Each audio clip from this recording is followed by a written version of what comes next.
আমাদের বেশিরভাগ মানুষের রমজান মাস মানে হলো চারটা কাজ। কয়টা কাজ? রোজা রাখা, তারাবি পড়া, ইফতার খাওয়া, সাহরি খাওয়া, বাস শেষ। ঠিক না ঠিক? আমরা অনেক কষ্ট করে আমল করি, ইবাদত করি। অনেক সময় আমাদের কিছু ত্রুটির কারণে, আমাদের কিছু বিচ্যুতির কারণে, কিছু ভুলের কারণে আমাদের কষ্ট করা আমলগুলো বরবাদ হয়ে যায়, নষ্ট হয়ে যায়, সেগুলো আল্লাহর কাছে কবুল হয় না। আমরা অনেকেই আছি যে আমাদের অনেক আমল ইবাদত বন্দেগী করি, যার একটাও আল্লাহর কাছে কবুল হয় না। আজ আমরা এরকম 13 শ্রেণীর হতভাগা মানুষের কথা জানব, যে মানুষগুলোর কোনো বদামলের কারণে, কোনো ত্রুটির কারণে তার কোনো আমলই কবুল হয় না। আবার অনেকের সুনির্দিষ্ট কোনো ত্রুটির কারণে ওই ত্রুটি সংশ্লিষ্ট আমলটা ওইটা আল্লাহর কাছে কবুল হয় না। কারা সেই হতভাগা যাদের সে আমল ইবাদত কষ্ট করে করা নেকামল সেটা আল্লাহ তাআলার কাছে গ্রহণযোগ্য হয় না? এর মধ্যে সর্বপ্রথম যে শ্রেণী মানুষের কথা আমরা বলবো তারা হলো কুফুর এবং শিরকে যারা লিপ্ত। কিসে লিপ্ত? কুফুর এবং শিরকে লিপ্ত। আপনি নিজেকে মুসলমান দাবি করছেন, নামে মুসলমান, অথচ আপনার মধ্যে শিরক আছে, কুফুর আছে।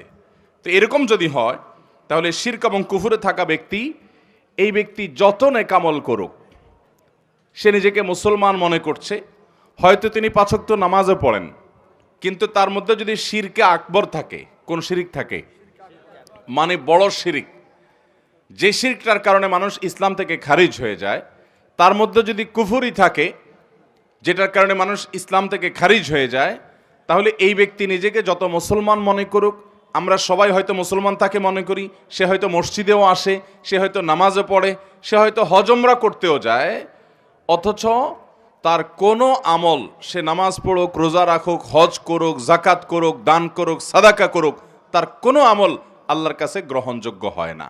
নাম্বার 2, যারা তাকদীরকে অস্বীকার করে।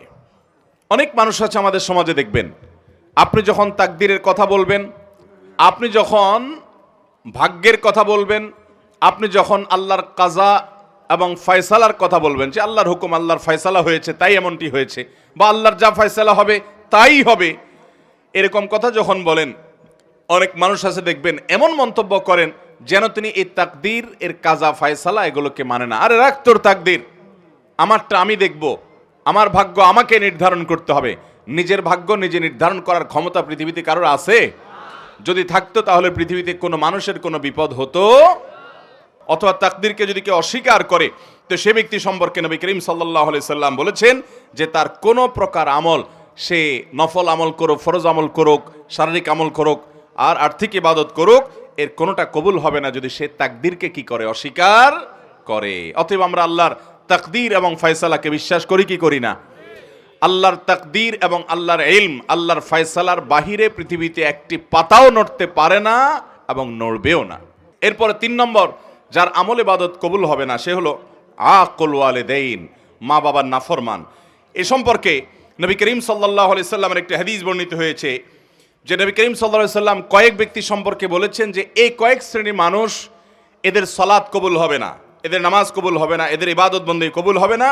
এর মধ্যে এক ব্যক্তি হলো মা বাবার নাফরমান। আমাদের সমাজে আজকাল অনেক নামাজি ছেলেও পাওয়া যায়, কিন্তু বাবা মাকে সালাম দেয় না। আছে না নাই? বাবা মাকে সালাম দিতে যদি লজ্জা হয়, তাহলে এই লজ্জা কুফুরির অঙ্গ। এই লজ্জা কিসের অঙ্গ ভাই? সব লজ্জা কিন্তু ঈমানের অঙ্গ না। যেই লজ্জা আপনাকে হারাম থেকে বাঁচায়, ওইটা হলো ঈমানের অঙ্গ। আর যেই লজ্জার কারণে আপনি ভালো কাজ করতে পারেন না, নেকামল করতে পারেন না, জড়তা তৈরি হয়, বুঝবেন এটা শয়তান তৈরি করছে, এটা ঈমানের অঙ্গ না, এটা কুফুরির অঙ্গ। ওই লজ্জাকে জয় করতে হবে, সে লজ্জাকে কি করতে হবে? অতএব বাবা মাকে সালাম দেব তো ইনশাআল্লাহ, ভাই বোনকে সালাম দেব তো ইনশাআল্লাহ। অনেক ভাই আছেন আমাদের, তিনি খুব ইনোসেন্ট মানুষ, খুব ভদ্র মানুষ, খুবই সভ্য মানুষ, আখলাকি মানুষ, সবার কাছে ভালো, কিন্তু মা বাবার কাছে আসলে সবচেয়ে বেয়াদব। আছে না নাই?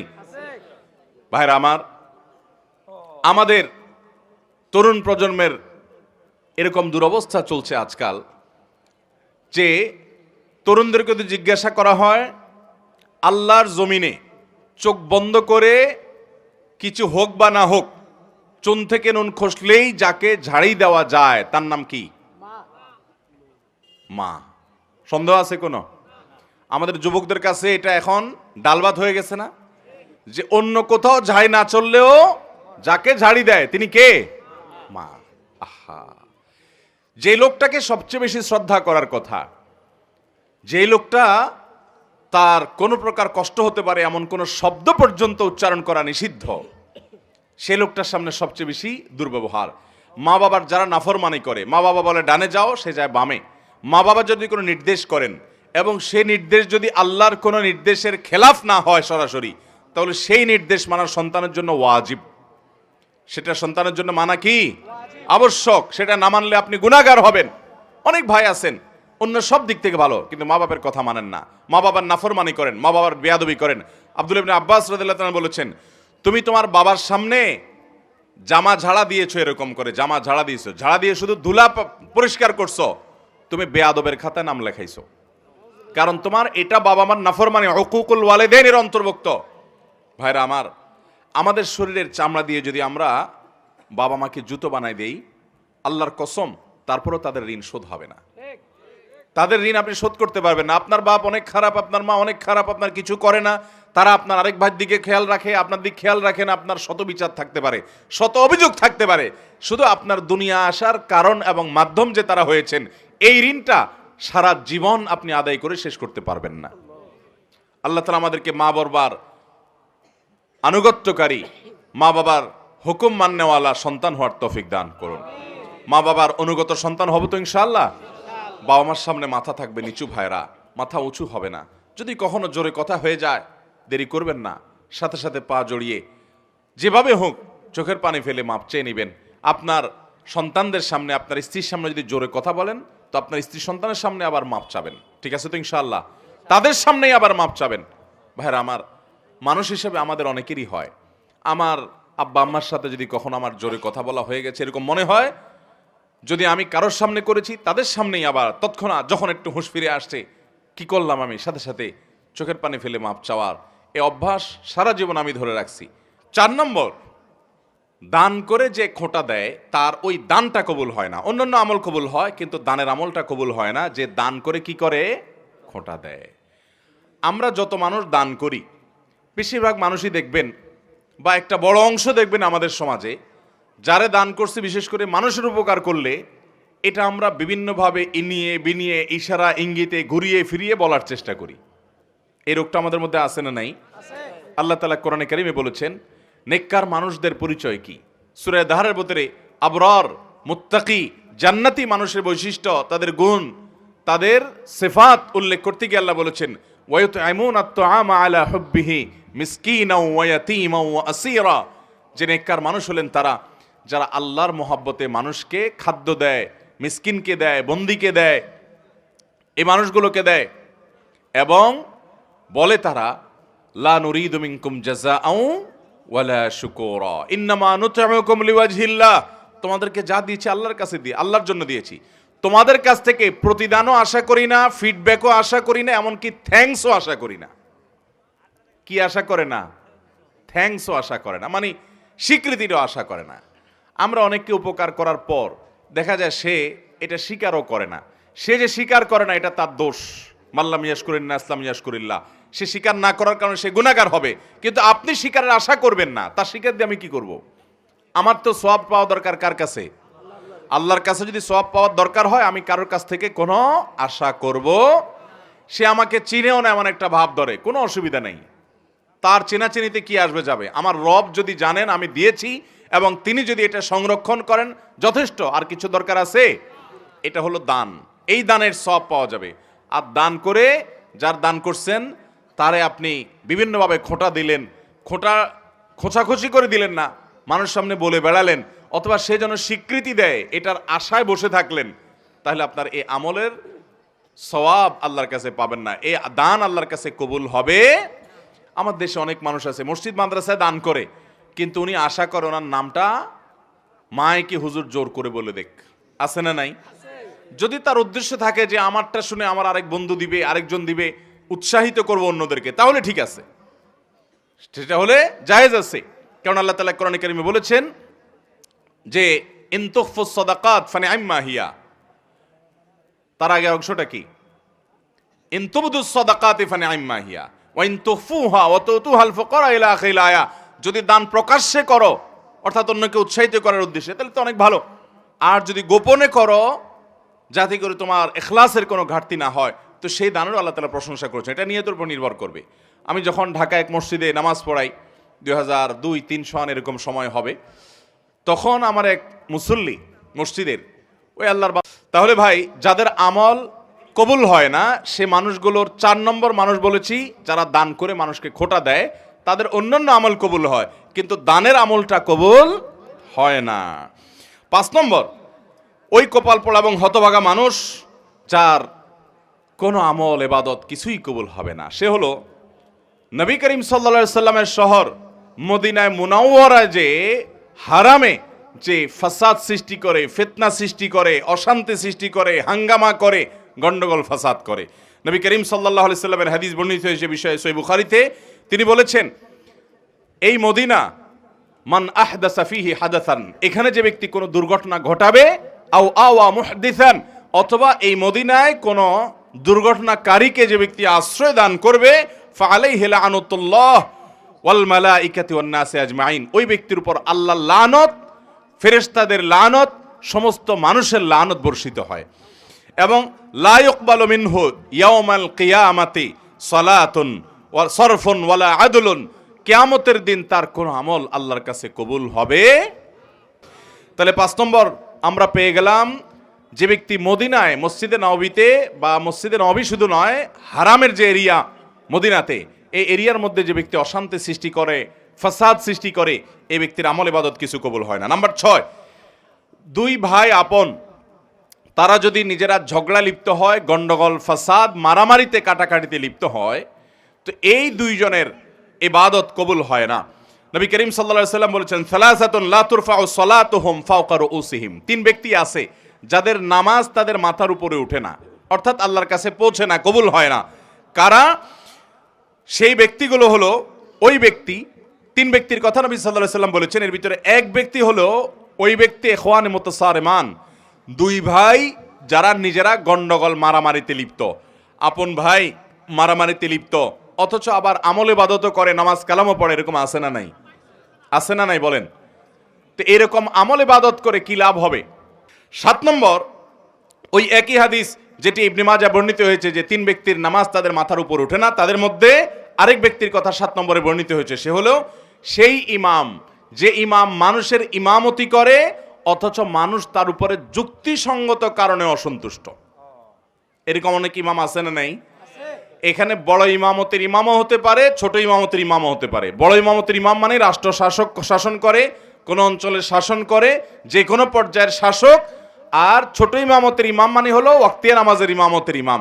যে কোনো ইমাম হোক না কেন, তিনি নেতৃত্ব দিচ্ছেন, তিনি মানুষের নেতা হয়েছেন, তিনি ইমামতি করছেন, অথচ যারা তার পিছনে অনুসরণ করছেন তারা যুক্তিসঙ্গত কারণে তার উপর অসন্তুষ্ট।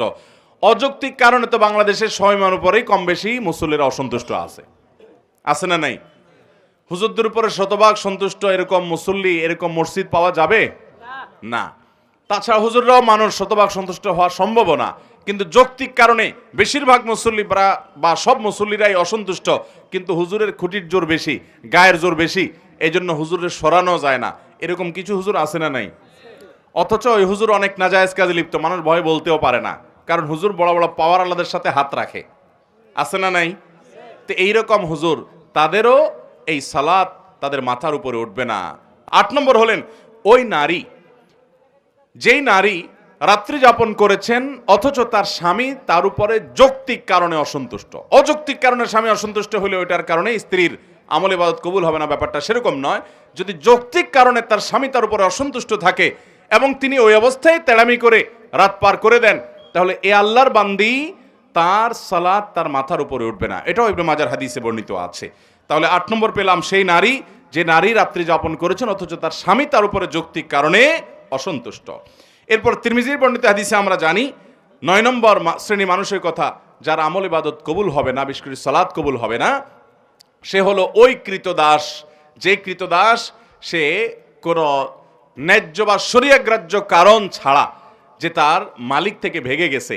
এই ব্যক্তি সম্পর্কে নবী সাল্লাল্লাহু আলাইহি ওয়াসাল্লাম হাদিসে আসছে যে এই ব্যক্তি ফিরে আসা পর্যন্ত হাত্তা ইয়ারজা, তার সালাত, তার ইবাদত আল্লাহর কাছে কবুল হয় না। তাহলে 9 নম্বর হলো যে ব্যক্তি তার মালিক থেকে যৌক্তিক কারণ ছাড়া ভেগে গেছে, তার আমল ইবাদত, তার সালাত কবুল হয় না।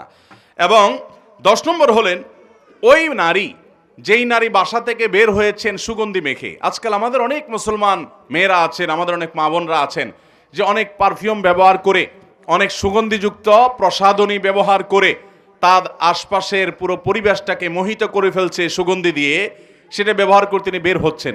এই সুগন্ধি যতজনের নাকে যাচ্ছে তারা ফিতনায় পতিত হচ্ছে, তারা কল্পনার জেনায় লিপ্ত হচ্ছে, তারা গুনাহগার হচ্ছে, সমাজ অস্থিতিশীল হচ্ছে, ফাসাদের দিকে যাচ্ছে। এরকম অনেক মা বোন আমাদের আছেন না নাই? এই সমস্ত মা বোনদের অনেকে আছেন নামাজও পড়তে যান, এভাবে সুগন্ধি ব্যবহার করে তিনি বাজারে গেলে অন্যান্য কাজ করলে তার পরিণাম কি হবে সেটা তো পরের কথা। আপনি শুধু এটা চিন্তা করুন যে নবী করিম সাল্লাল্লাহু আলাইহি সাল্লাম এইরকম সুগন্ধি ব্যবহার করে কোন নারী যদি মসজিদে পর্যন্ত যায়, তার সম্পর্কে পর্যন্ত নবী সাল্লাল্লাহু আলাইহি সাল্লাম বলেছেন যে তার সালাত কবুল হবে না। তিনি মসজিদে গিয়ে নামাজ পড়লে সে নামাজ কবুল হবে না যতক্ষণ পর্যন্ত বাসায় ফিরে এসে গোসল করে তার শরীরের সে সুগন্ধি ধুয়ে মুছে পরিষ্কার করে নামাজ আদায় না করবেন। 11 নম্বর, ওই ব্যক্তি, যে ব্যক্তি দান করে কিন্তু সে দানটা হারাম টাকা থেকে দান করে। এরকম লোক আমাদের দেশে আছে না নাই? অভাব নাই। মসজিদ, মাদ্রাসা, ওয়াজ মাহফিলে টাকা দেনেওয়ালা মানুষ হারাম টাকা যারা উপার্জন করে, এদের টাকাগুলো যদি নেওয়া বন্ধ করতো তাহলে মাহফিলগুলোর এত আলো ঝলমলো লাইটও থাকতো না। মসজিদ, মাদ্রাসা, ওয়াজ মাহফিল আমরা যারা করি, এর পরিচালনার সাথে যারা জড়িত, এদের মধ্যে খুব অল্প সংখ্যক মানুষ আছে যে ইসলামটাকে ভালো করে বুঝছে, যার কারণে না বোঝার কারণে তারা মসজিদটাকে চকচকা ফকফকা করার জন্য যে টাকা দেয় হুমড়ি খেয়ে নেয়। অথচ আপনারা যারা মক্কায় গেছেন তারা জানেন, আর ইউটিউবের মাধ্যমে বিভিন্ন ভিডিওর মাধ্যমে আপনারা যারা দেখেছেন তারাও জানেন যে মক্কা মসজিদে হারামের পাশে বুক পরিমাণ একটা ওয়াল দিয়ে রাউন্ড দেওয়া আছে। খেয়াল করছেন কখনো? এটাকে বলা হয় হাতিমে কাবা।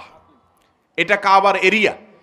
ইব্রাহিম আলাইহিস সালাম যে কাবা পুনর্নির্মাণ করেছিলেন, এই জায়গাটা কাবার ভিতরে ছিল। এই যে কালো গিলাপে মোড়ানো আল্লাহর ঘর মসজিদ, এটার মধ্যে ওইটাও ছিল। কিন্তু নবী করিম সাল্লাল্লাহু আলাইহি সাল্লামের দাদা আব্দুল মুত্তালিব, নবী সাল্লাল্লাহু আলাইহি সাল্লাম যখন ছোট ছিলেন তখন উনি এই কাবা যখন ভেঙে পড়ে পুরান হয়ে গেছে, তখন এটার ভবনকে সংস্কার করে পুনর্নির্মাণ করার উদ্যোগ নিলেন। উনি একা না, কুরাইশের সব নেতারা মিলে।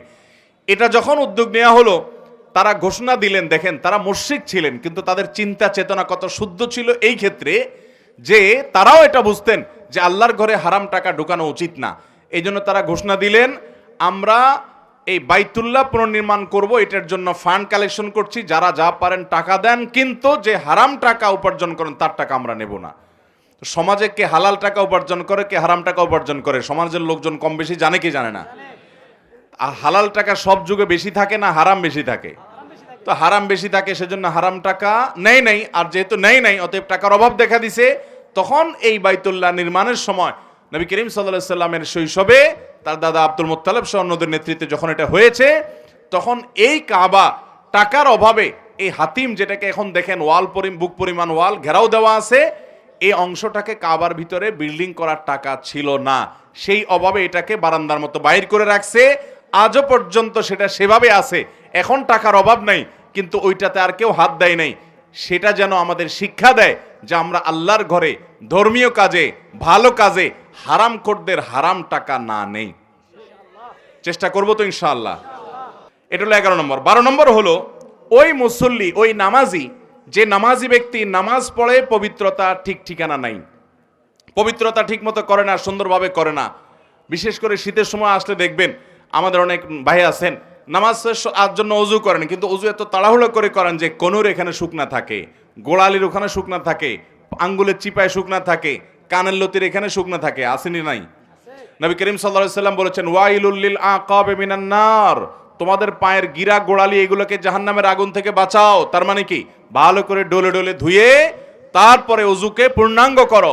অজুর যত নির্দেশ আছে ওলামায়ে কেরাম বলতে পারবেন, অজু সম্পর্কিত যত নির্দেশ নবী করিম সাল্লাল্লাহু আলাইহি সাল্লামের আছে, তার সবগুলোতে একটা শব্দ আছে, সেটা হলো ইসবাগুল ওযু, আসবিগুল ওযু। তার মানে আকমিলুল ওযু, অর্থাৎ অজুকে পরিপূর্ণভাবে করো, উত্তম রূপে করো, ভালোভাবে করো। অজু ভালোভাবে করার মানে এই না যে পানি এক বালতি খরচ করেন, পানি খরচ করবেন কম, কিন্তু কোনো জায়গায় শুকনা থাকতে পারবে না, ভালো করে ডলে দিতে হবে। 13 নম্বর এবং সর্বশেষ হলো, যেই নারী নামাজ পড়ে, প্রাপ্তবয়স্কা নারী, অথচ তার মাথায় ওড়না নাই যেভাবে ওড়না দেওয়া দরকার, অর্থাৎ নামাজের জন্য যতটুকু সতর ঢাকা দরকার ততটুকু যদি ঢাকা না থাকে, তাহলে তারও কি হবে না, ওই নামাজ কবুল হবে না। তিরমিজি হাদিসে আসছে, নবী করিম সাল্লাল্লাহু আলাইহি সাল্লাম বলেছেন, লা তুকবালু সালাতু হাইদিন ইল্লা বিল খিমার। একজন প্রাপ্তবয়স্কা নারী তিনি খেমার অর্থাৎ ওড়না ছাড়া, অর্থাৎ সতর পরিপূর্ণভাবে ঢাকা ছাড়া নামাজ পড়লে নামাজ হবে না।